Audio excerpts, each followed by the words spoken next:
പ്രിയമുള്ളവരെ നമസ്കാരം. ടർബോ ജോസ്, ഓം ശാന്തി ഓശാന, ആട് 1, 2, 3, ഗരുഡൻ, അഞ്ചാം പാതിര, ആൻമരിയ കലിപ്പിലാണ്, ഫീനിക്സ്, അലമാര, എബ്രഹാം ഓസ്ലർ അടക്കം നിറയെ ഹിറ്റുകൾ സമ്മാനിച്ചിട്ടുള്ള മിഥുൻ മാനുവൽ തോമസിൻ്റെ സ്ക്രിപ്റ്റ്. പുലിമുരുകൻ അടക്കം ഒത്തിരി നല്ല സിനിമകൾ സംവിധാനം ചെയ്തിട്ടുള്ള വൈശാഖ്. മമ്മൂട്ടി, രാജ്വി ഷെട്ടി, ദിലീഷ് പോത്തൻ, അഞ്ജന ജയപ്രകാശ് എന്നീ പ്രഗത്ഭ താരങ്ങൾ.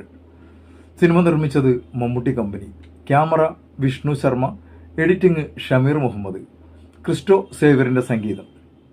ഇത്രയും പോസിറ്റീവ് വശങ്ങളുള്ള, ഒത്തിരി ക്രിയേറ്റീവ് സാധ്യതകളുള്ള സിനിമ എന്ന ഹൈപ്പ് സിനിമ അനൗൺസ് ചെയ്ത സമയം തൊട്ടേ ടർബോയ്ക്കുണ്ട്.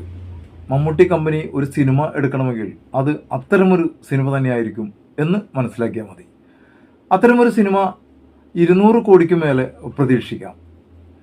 ഈ സിനിമ 200 കോടിക്ക് അപ്പുറവും കടക്കും. പലതും ഗ്രാഫിക്സ് ആണെന്ന് പോലും തിരിച്ചറിയാൻ പറ്റാത്ത, എക്സ്പ്ലോർ ചെയ്തെടുത്തുള്ള ഒരു സിനിമയാണ്.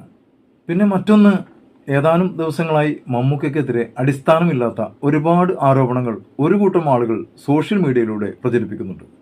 എന്നിട്ടും ഈ സിനിമ ഇത്രമേൽ സ്വീകാര്യമാകുമെന്ന് മറ്റു നടന്മാർക്കാണെങ്കിൽ ചിന്തിക്കാൻ പോലും കഴിയില്ല. ആരോപണങ്ങളൊക്കെ ഈ സിനിമയ്ക്ക് കിട്ടിയ പ്രൊമോഷൻ പോലെയാണ് തിയേറ്ററുകളിലെ തിരക്ക്. പൂരപ്പറമ്പ് പോലെയാണ് പ്രേക്ഷകർ കൊണ്ടാടുന്നത്. ഇടി എന്ന് പറഞ്ഞാൽ എൻ്റെ പൊന്നോ, ഇരിക്കുന്ന സീറ്റിൽ നിന്ന് നമ്മൾ തെറിച്ചു പോകുന്ന സൈസ് ഇടി. ബിഗ് ബിയിൽ ജാഫ്രിഡിക്ക് പറയുന്നത് പോലെ ഇക്ക ഈ സൈസ് ഒന്നും എടുക്കാത്തതാണ്. ചുരുക്കം പറഞ്ഞാൽ വൈശാഖ് മമ്മൂക്കയെ കയറൂരി വിട്ടതുപോലെയാണ് ഈ സിനിമയിൽ മമ്മൂക്കയുടെ അഴിഞ്ഞാട്ടം. മറ്റൊന്ന്, നായകന്റെ ഇൻട്രോക്കൊപ്പം തന്നെ അതേ ഹൈപ്പിൽ വില്ലനും ഇൻട്രോ കൊടുത്തിരിക്കുന്ന കിടിലൻ മാസ് സീനുകൾ.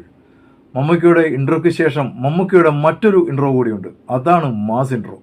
ഇടി മാത്രമല്ല, കോമഡിയും നല്ല കഥയും ചേർന്ന നല്ല ചൂടുള്ള ഒരു അടിപൊളി ബിരിയാണി. കുടുംബസമേതം തന്നെ തിയേറ്ററിൽ പോയി കാണാൻ കൊള്ളാവുന്ന സൂപ്പർ ഡ്യൂപ്പർ മൂവിയാണ് ഇപ്പറഞ്ഞ ടർബോ. മമ്മൂക്കയുടെ അതേ അളവിൽ അല്ലെങ്കിൽ ഒപ്പം നിർത്താവുന്ന, അല്ലെങ്കിൽ അതേപോലെ അതിനെതിരെ മമ്മൂക്കയുടെ ഓരോ ഡയലോഗിനും റിയാക്ട് ചെയ്യുന്ന, അല്ലെങ്കിൽ ഒരു ആക്ഷനും റിയാക്ട് ചെയ്യുന്ന ഒരു വില്ലനാണ് രാജ്വി ഷെട്ടി. ജയിലറിൽ വിനായകൻ ചെയ്ത അതേ അളവിൽ അല്ലെങ്കിൽ അതേ ഹൈപ്പിൽ രാജ്വി ഷെട്ടി ഈ സിനിമയിൽ പൊളിച്ചിട്ടുണ്ട്. ഇത്തരം സിനിമകളിൽ പെൺ കഥാപാത്രങ്ങൾക്ക് കാര്യമായിട്ടൊന്നും ചെയ്യാനുണ്ടാകാറില്ല. എന്നാൽ ഈ സിനിമയിൽ നായികയ്ക്കും അപ്രധാനമല്ലാത്തൊരു റോളുണ്ട്. നിങ്ങൾ ഈ സിനിമ കണ്ടവരാണെങ്കിൽ ഈ സിനിമയെക്കുറിച്ച് നിങ്ങൾക്കുള്ള അഭിപ്രായങ്ങൾ എൻ്റെ ഈ വീഡിയോക്ക് താഴെ കമൻറ്റ് ചെയ്യുക. നിങ്ങൾ ആദ്യമായിട്ടാണ് എൻ്റെ ഈ ചാനൽ കാണുന്നതെങ്കിൽ കഴിയുമെങ്കിൽ എൻ്റെ ചാനൽ ഒന്ന് സബ്സ്ക്രൈബ് ചെയ്യുക, ബെല്ലൈക്കൺ ഇനാബിൾ ചെയ്യുക. അപ്പോൾ മറ്റൊരു സിനിമയുടെ വിശേഷങ്ങളുമായി കാണുമ്പോഴേക്കും എല്ലാവർക്കും നന്ദി, നമസ്കാരം.